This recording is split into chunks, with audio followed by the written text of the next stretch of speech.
बिस्मिल्लाहिर्रहमानिर्रहीम। अस्सलाम वालेकुम नाज़रीन। खरमंग स्टार टीवी के आज के सेगमेंट के साथ मैं हूं मोहम्मद हसनैन और आज हमारे साथ मौजूद हैं इंतहाई काबिल एहतराम शख्सियत जो कि किसी तारुफ़ के मोहताज नहीं है, जनाब डॉक्टर शुजात मैसा साहब, जिन्होंने वर्ल्ड हेल्थ ऑर्गेनाइजेशन जैसे बैन अक़वामी इदारों में और बहुत से कौमी सतह पर भी इदारों में काम किए हुए हैं। इंतहाई काबिल और बासलाहियत शख्सियत। आज हम इनसे बात करेंगे कोरोना वायरस के फैलाव को रोकने के लिए ख़ासकर मुहर्रमुल हराम में क्या इक़दाम उठाए जा सकते हैं। एक्सपर्ट हैं आप, बीइंग अ डॉक्टर, इनके क्या पॉइंट ऑफ व्यू हैं हम जानना चाहेंगे। जी डॉक्टर साहब। बहुत मेहरबानी, शुक्रिया। मैं खरमंग स्टार टीवी और आपका मशकूर हूँ कि आवाम से बात करने के लिए, लोगों को गाइडलाइन देने के लिए मुझे एक मौका दिया इस प्रोग्राम के ज़रिए से, इस माइक के ज़रिए से। तो इंशाल्लाह हम कोशिश करेंगे कि इसमें मुहर्रमुल हराम के बारे में हमने पहले भी कुछ SOPs जारी कर दी थी।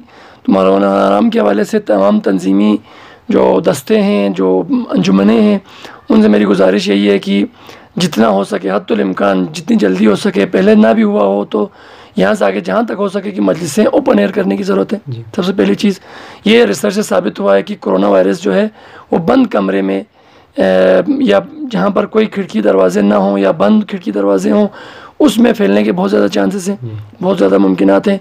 उसमें वायरस जब एक दफ़ा निकलता है किसी के नाक मुँह आँख से, तो वो वहाँ पर कायम रहता है, वहाँ से काफ़ी देर तक वो उस माहौल में रह जाता है। जबकि वेंटिलेशन हो, क्रॉस वेंटिलेशन हो, हवा का गुजर हो, खिड़की दरवाजे खुले हों, या इस वक्त मजलिस के लिए मैं सजेस्ट करूँगा कि जिस तरह हम शादियों पे, जिस तरह हम और तकरीबात पे क़नात शमीयाने इस्तेमाल करते हैं, एक छत हमारी डाली जाए, छत के नीचे साइडों से शमीयाना ओपन हो, छत सिर्फ धूप से बचने के लिए डाल दी जाए, और उस वहाँ पर मजलिस ओपन एयर में अगर की जाए तो बहुत एक अच्छा भी रहेगा। और एक इमाम हुसैन का पैगाम जो है वो एक तरह से मस्जिद ममारकों से बाहर भी आ जाएगा। तो एक ओपन एयर में किया जाए मजलिस, पहली बात। दूसरी बात, मास्क के साथ आ जाए, हर बंदा मास्क पहने। प्रेफरेबली हमारी बात है कि हर बंदा मास्क पहने। हर बंदे के मास्क पहनने में ये फ़ायदा है कि जब हर बंदा मास्क पहने तो कोरोना वायरस के निकलने का ज़रिया क्या है? निकलने का ज़रिया किसी के भी मुँह और नाक से छींकते हुए, खांसते हुए या बात करते हुए ये वायरस निकल जाता है। तो उस निकलने के लिए जो है, उसको रोकने के लिए मास्क बिल्कुल कारगर है, बेहतरीन चीज़ है। तो हर बंदा मास्क पहने, मास्क पहनने की आदत करे। लेकिन खुसूसन जो उम्र रसीदा लोग हैं, 60 साल से ऊपर लोग हैं, जिनमें और बीमारियां हैं, शुगर है, ब्लड प्रेशर है, दिल की कोई सर्जरी या इस तरह की कोई चीज़, ऑपरेशन कोई हुआ हो, और खुसूसन ब्लड प्रेशर और शुगर कंट्रोल रखें इन दिनों में। सबके लिए गाइडलाइन ये है, चेक करते रहें, परहेज़ करें, दवाइयाँ वक्त पर लें। जिनका कंट्रोल ना हो उनके लिए और ज़्यादा ख़तरनाक साबित हुआ है कोरोना वायरस। तो ये जो है ना, मास्क के हवाले से दीगर जो है ना, बेहतरीन अगर है कि लोग जिस तरह मस्जिद के मजालिस के आदाब हैं कि वज़ू करके आप मजलिस में हमेशा से वज़ू करके शामिल हुआ करें, ये भी एक अच्छी इबादत है। तो वज़ू करते हुए हाथ को अच्छी तरह साबुन से आप धोकर आ जाएँ घर से। अगर बेहतर, उससे भी बेहतर ये कि मजलिस जो अज़ाखाना, जो जगह हम मजलिस के लिए जगह हम बनाते हैं, तो वहाँ अगर हम वॉशिंग पॉइंट लगा लें, वहाँ हाथ धोने की जगह बना लें। सैनिटाइज़र ले आते हैं तो सैनिटाइज़र हमें एक कास्टली पड़ जाता है।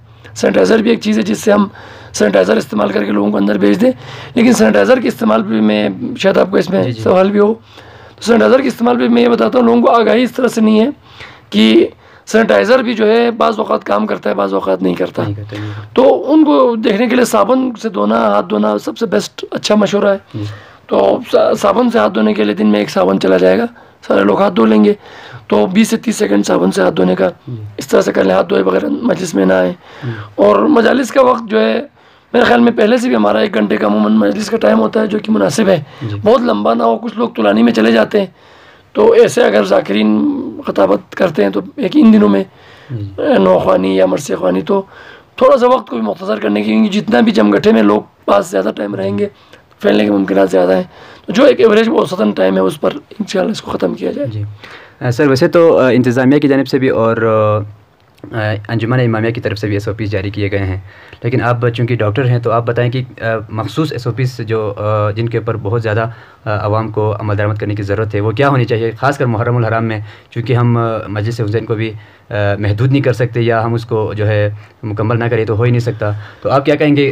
मेरे ख़्याल में अगर मजलिसों में जाते हुए, यानी मुबारक में जाने से पहले जो है वहाँ पे टेम्परेचर का कोई निज़ाम, चेक करने का कोई निज़ाम हो, इस तरह की चीज़ें नहीं। उसमें ये तो बहुत पहले की बात है, लेकिन जो कि पॉसिबल नहीं था। मैंने सोचा था इस बात पे, लेकिन अगर वो हो पॉसिबल हो तो बहुत बेहतरीन है। अगर इस पर पहले, अभी तो वक्त आ गया, मुहर्रम शुरू हो गया, तो अभी जो हम यहाँ से कर सकते हैं, नहीं तो थर्मल गन जो एक होता है चेक करने वाला टेम्परेचर, तो उस हवाले से SOPs में हमने शामिल की हुई ये बात की ओपन एयर मजलिस करना, मास्क पहनना, हाथ धो लेना, साबुन से धोकर आना, मजलिस के वक्त टाइम को एक औसत टाइम तक रखना, बहुत तुलानी मजलिस ना करें।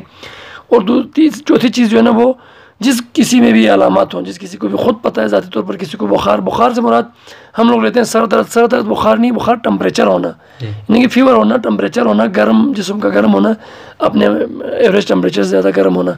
तो किसी के साथ भी अगर ये मसाइल हों, बुखार हो, साथ में खांसी हो, कोई नज़ला हो, ज़ुकाम हो, जिस्म में दर्द हो, टेम्परेचर के साथ जिस्म में दर्द हो, अमूमन लोग इस अलामत के साथ पेश हो रहे हैं, तो ऐसे जिन लोगों में अलामत हों तो वो मजालिस में आने से इज्तनाब करें। वो किसी पास वाले किसी घर में बैठ जाएं, किसी ऐसी जगह ओपन एयर में दूर बैठ जाएं जहाँ से आराम से उसको मजलिस की आवाज़ आती हो, मजलिस उसको सुनाई दे, मजलिस में शरीक हो, लेकिन मजमे में, इज्तिमा में जहाँ पर मजलिस हो रही वहाँ पर वो शिरकत ना करें। तो मेरे ख्याल में यही SOPs हैं, तकरीबन मुश्तरक हैं, सबकी बातें मुश्तरक हैं, इनको फॉलो किया जाए तो ये इंशाल्लाह कारगर साबित होंगे। वैसे तो हम देख रहे हैं कि मुख्तलिफ लोग तबरुकात इमाम हुसैन की शान में नजराने पेश कर रहे हैं, उनकी नाम पे जो नजराने इस वक्त बांट रहे होते हैं, जिसमें मतलब मुख्तलिफ खाने की पीने की चीज़ें ज़्यादा होती है। लेकिन अगर इसके अलावा जो है मास्क या सैनिटाइज़र वगैरह इस्तेमाल किया जाए, लोगों के दरमियान बांटे जाए, तो आप क्या कहेंगे इस हवाले से, और तबरुकात के बारे में एहतियात क्या बरतनी चाहिए, इस हवाले से बताइए। नहीं, इसमें तबरुकात कोई भी नज़र नियाज वो चीज़ है जिससे आप इमाम की खुशनुदी, अल्लाह की खुशनुदी हासिल करते हैं। तो इस वक्त मैं कहता हूँ, आप कोई खाना, कोई गोश्त, कोई हलवा, कोई चीज़ बांटते हैं, वो खा लेते हैं, पेट में चला जाता है, खाने की चीज़ है, वो भी उसकी अपनी एक बरकत और अपनी एक वो है। लेकिन इस वक्त मास्क जो है वो किसी की जान बचाने के लिए, किसी को तकलीफ़ से, बीमारी से बचाने के लिए, इंसानियत के लिए इस्तेमाल हो, तो ये एक बेहतरीन जो है नज़र नियाज के तौर पर आप इसको तकसीम कर सकते हैं, ये चीज़ दे सकते हैं, बांटें। खुसूसन बुज़ुर्गों को लाजमी जो मजालिस में 60 साल से ऊपर, बेहतर ये है कि मैंने पहले भी गाइड किया कि जो बीमार हों, जो बुज़ुर्ग हों, जिनमें कोई अलामात हों, वो पहले से जो है ना दूर रहें, अलग थलग किसी जगह बैठ कर अटेंड करें। लेकिन फिर भी जो 30-40 साल से भी ऊपर लोग हैं, दरमियानी उम्र के भी लोग हैं, वो भी अगर मजलिस में शिरकत करना चाहते हैं तो मास्क के साथ हिफाजती उसके साथ आ जाएँ, उनको प्रोवाइड करें। खाने पीने और तबरुकात के हवाले से भी यही कि तबरुकात बनाने वाले और तबरुकात तकसीम करने वाले कम से कम, क्योंकि क्या है कि अगर अल्लाह ना करे एक बंदे में हो, उसमें अलामत तो नहीं थी, मगर अलामत की भी कुछ लोगों में है जो फैला भी सकते हैं। वो तबरुक तकसीम करते हुए हम लोग शोर भी करते हैं, बैठो शोर नहीं करो बच्चों को। जब वो सामने उसके तबरुक की थाली है, तो जब बोलता है तो उसके मुंह से अगर उसके अंदर है तो वायरस निकलता रहता है। 1 मीटर तक WHO कहती है कि 1 मीटर तक इस डायरेक्शन में फॉल करता है ड्रॉपलेट्स। तो इसलिए वो मास्क ज़रूर पहने। तबरुकात बनाते हुए वही कि हाथ अच्छी तरह धोकर सफाई से माएँ बहनें बनाएं, तैयार करें, और बनाते हुए भी मास्क पहन के रखें, क्योंकि किसी भी लेवल पर खुसूसन तकसीम करते हुए जब लेके बैठेंगे, तकसीम करते हुए उस एक बंदे में भी अगर है तो कम से कम 50-60 लोगों को जो है ना ईज़िली उस तबरुक के ज़रिए फैल सकता है। तो ये कम से कम तबरुक वाले जो है ना बहुत लाजमी के साथ मास्क और ग्लव्स हों तो ग्लव्स अच्छे, नहीं तो हाथ अच्छी तरह साबुन से धोएं।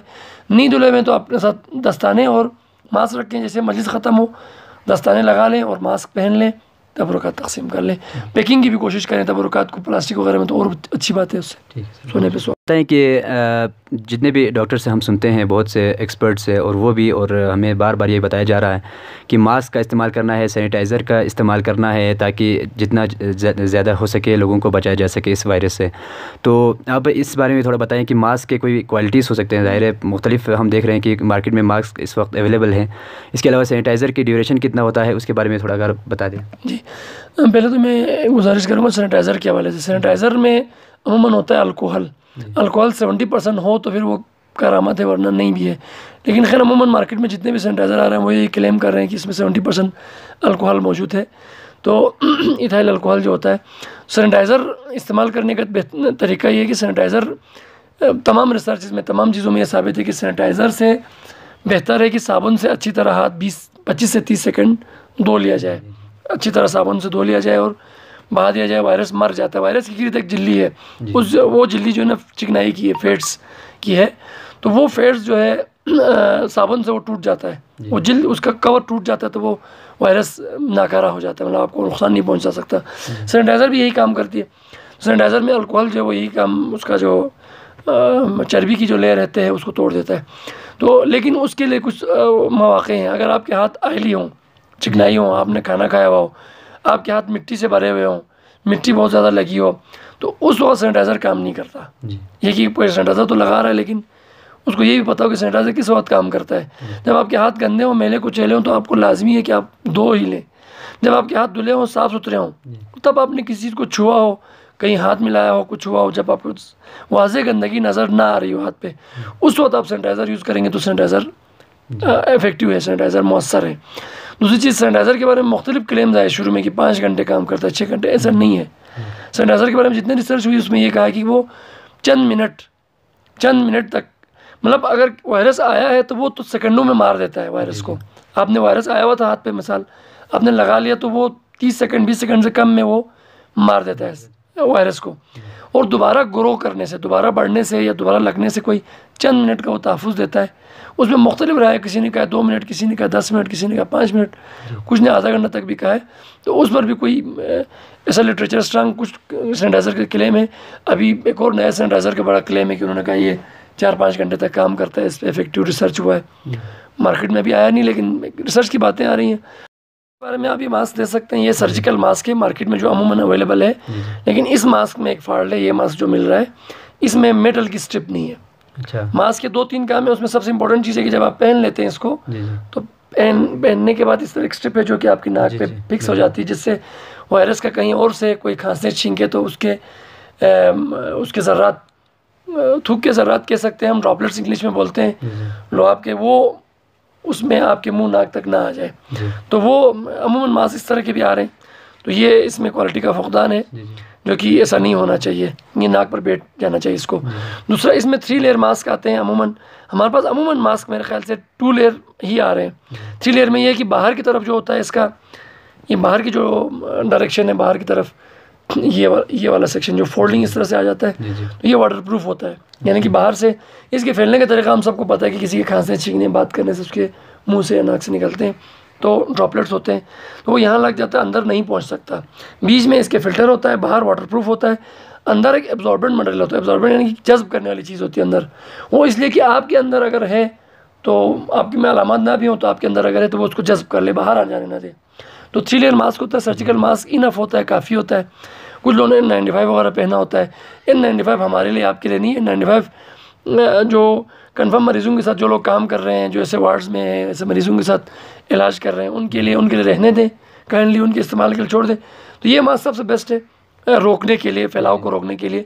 लेकिन ये कि हमारे हालात में, अगर मरगाँव में अभी आजकल मास्क आपको आजकल तो बहुत सस्ता मिल रहा है, शुरू में नहीं मिल रहा था, उस टाइम और इश्यूज़ थे, तो कपड़े के मास्क भी लोग बना रहे थे। कपड़े के मास्क आपको इसकी निस्बत जो है प्रोटेक्शन 50 से 60% प्रोटेक्शन देगा, ये 80-90% प्रोटेक्शन देगा। 100% प्रोटेक्शन तो किसी चीज़ से भी नहीं है।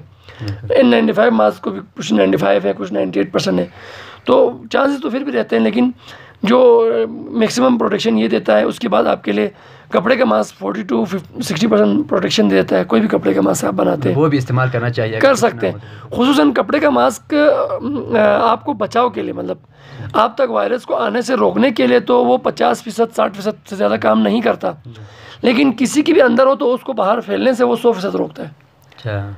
इसका बेहतरीन तरीका ये कि अगर 100% बचने का तरीका ये कि हर बंदे ने मास्क पहना हो, कोई सा भी कपड़े का भी मास्क पहना हो। मैंने भी कपड़े का पहना है, आपने भी अगर कपड़े का पहना है, तो ड्रॉपलेट्स जो हैं, ड्रॉपलेट्स 5 नैनोमीटर से ऊपर, 5 से 10 नैनोमीटर साइज से ऊपर होते हैं, उसी में वायरस रहता है। तो वो कोई सा भी मास्क उसको रोक लेता है, बाहर फैलने से रोक लेता है।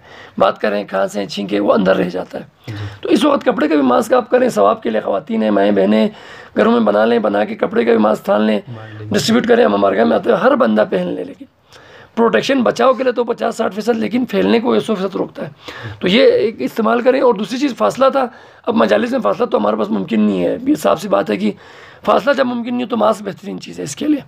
तो मास्क पहनने का तरीका ये कि मास्क पहले आपका हाथ साफ़ हो, साबुन से धोया हो, आपने किसी को टच ना किया हो, मतलब आपने बहुत सारे काम किए होंगे, आपने दरवाजे के हैंडल भी हाथ लगाए होंगे, आपने गाड़ी को भी छेड़ा होगा, आपने हाथ भी मिलाया होगा, उसके बाद मास्क उठाएंगे ऐसे, तो ये नुकसानदेह। अब इसका मतलब है कि मिसाल है कि वायरस पर था, आप मास्क पे आ गया, मास्क से डायरेक्ट आपकी मोर नाक में आ जाएगा। मास्क को उतार के आप जेब में रखें, तो ये प्रोटोकॉल नहीं है। ये प्रोटोकॉल है कि मास्क पहनने से पहले आपका हाथ साफ साबुन से धोया हुआ होना चाहिए, या फिर दूसरी चीज़ पे आपके सैनिटाइज़र से आप अच्छी तरह साफ़ करने के बाद मास्क को हमेशा स्ट्रिप से उठाएंगे। मास्क को कभी भी जब साफ़ हो तब भी गंदा हो इस तरह से नहीं पकड़ेंगे। ऐसे पकड़ के जब आप पहनेंगे तो उसके बाद आप उसको स्ट्रिप उसकी होती है वो पक्की कर लेंगे। जब भी उतारना हो तो आप दोबारा इससे उतारेंगे, उसके बाद हाथ को अच्छी तरह साबुन से धो लेंगे या सैनिटाइज कर लेंगे। और मास्क को किसी बंद डब्बा या जलाने वाली जगह या ऐसी जगह जहाँ बच्चों का या किसी का हाथ ना पहुँचे, इस जगह फेंकेंगे, क्योंकि मजालिस में या इमाम बारगाहों में जाकर इस्तेमाल करने के बाद मास्क कम से कम दिन में एक ज़्यादा आप जो ना बार बार तो शायद आप चेंज ना भी करना पड़े। जमघटे में जब जाएँ तो आएँ उतारें, तो 8-10 दिन के लिए आपको मजालिस में हर मजलिस का एक नया मास्क आपको चाहिए होगा। ये सर, जहाँ इंतज़ामिया की, हुकूमतों की और दीगर इदारों की ज़िम्मेदारी होती है, वहीं पे बहुत सी ज़िम्मेदारियाँ जो है हमारे ख़ुद पर आयद होती है, अवाम के ऊपर, पब्लिक के ऊपर। तो आप क्या समझते हैं कि अवाम किस हद तक अपनी ज़िम्मेदारी पूरी कर रहे हैं, और आप क्या कहेंगे, अवाम को कोई पैगाम देना चाहें आखिर में कोई? अवाम को मैं यही पैगाम दूंगा कि ये बीमारी ख़तरनाक बीमारी है, इससे आपको बचने की ज़रूरत है। और शुरू में जब इससे कोई नुकसान नहीं पहुँचा, कोई डेथ नहीं हुई, कुछ लोग बग़ैर अलामत के डायग्नोज हुए तो लोगों ने कहा ये बीमारी कोई नहीं, इसका वजूद नहीं है, ड्रामा है। तो इस तरह की बातों में आई, मुजतहिदीन के फतवा हैं इस पर, तमाम डॉक्टर्स का, माहिरीन की राय है कि भाई ये ख़तरनाक बीमारी है, इससे आपने बचना है, एहतियात करना है। अगर कोई जवान लोग समझते हैं कि हम एहतियात नहीं करेंगे हमें कुछ नहीं करेगी ये बीमारी, तो क्या हम जवानों के, हमारे आपके घरों में हमारे माँ बाप, दादा दादी, बुजुर्ग नहीं बैठे हुए, क्या उनकी जान आपके लिए अजीज़ नहीं है? तो आपके ज़रिए उन तक ये बीमारी पहुँच सकती है।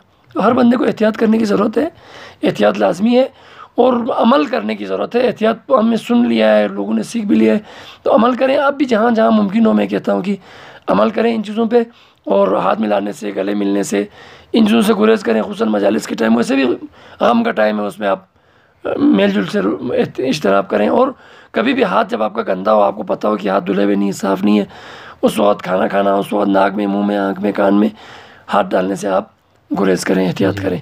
तो इन हिदायत पर अमल करें, इंशाअल्लाह इस बीमारी का हम सब मिलजुल के मुकाबला कर सकते हैं। बहुत शुक्रिया डॉक्टर साहब। तो नाज़रीन, ये थे जनाब डॉक्टर शरीयत हुसैन मेसम साहब, अपनी माहिराना हमें मशवरे दे रहे थे। तो इस उम्मीद के साथ कि आप सब खैरियत से होंगे और SOPs के ऊपर अमल करते हुए आज़ादारी करेंगे। अपना और अपने प्यारों का ख्याल रखिए। अल्लाह हाफिज़।